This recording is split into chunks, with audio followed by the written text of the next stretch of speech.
Friends, నేను ఈరోజు మీకు పుల్లట్లు ఎలా వేయాలో చూపిస్తున్నాను. దీనికోసము ఒక నాన్ స్టిక్ ప్యాన్ తీసుకొని ముందుగా కొంచెము ఆయిల్తో గ్రీస్ చేసుకుని మిడిల్లో కూడా కొంచెం ఆయిల్ ఉండేటట్టు చూసుకోవాలి. పుల్లని మజ్జిగలో బియ్యపిండి వేసి కలిపి రెడీగా పెట్టుకోవాలి. బ్యాటర్ స్ప్రెడ్ చేసిన తర్వాత సిమ్లో పెట్టి లిడ్తో క్లోజ్ చేయాలి. ఈ పుల్లట్టు కొంచెం స్లో ప్రాసెస్, ఎందుకంటే కర్డ్స్ ఉంటుంది కదా, సో స్లోగా కుక్ అవుతుంది. 10 మినిట్స్ అయినా కూడా ఇది ఇంకా కుక్ అవ్వలేదు. ఇంకొక 5 మినిట్స్ ఉంచాలి. కార్నర్స్ అంతా బ్రౌన్గా అవుతుంది. అప్పుడు లోవర్ సైడ్ కుక్ అయినట్టు అర్థం.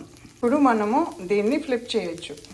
చూసారా లోవర్ సైడ్ ఎంత బాగా ఫ్రై అయిందో. ఇలా అయిన తర్వాత ఇంకా ఇప్పుడు అప్పర్ సైడ్ డౌన్ అయింది కదా, అది ఎక్కువసేపు అవసరం లేదు, ఎందుకంటే మనం చాలాసేపు సిమ్లో కుక్ చేసాం కదా. ఇంకా ఆఫ్ చేసేసి మనం డిష్ అవుట్ చేసుకోవడమే.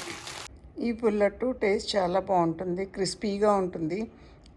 మనము పుల్లటి మజ్జిగ కానీ పుల్లటి పెరుగులో కానీ బియ్యపిండిని కలుపుతాము కాబట్టి ఆ ఫ్లేవర్ చాలా బాగుంటుంది. ట్రై చేయండి ఫ్రెండ్స్.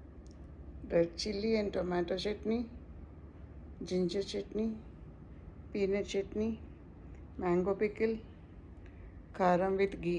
ఇది ఏ పచ్చడిలోకైనా బాగుంటుంది. అసలు ఒట్టి తిన్నా కూడా బాగుంటుంది. మా మామయ్యలో నాకు నేర్పించారు. మా ఫాదర్ ఇన్లో ఫేవరెట్ అనమాట. సో ఎప్పుడన్నా పెరుగు మిగిలినప్పుడు, మజ్జిగ మిగిలినప్పుడు ఇది చేసుకోవచ్చు.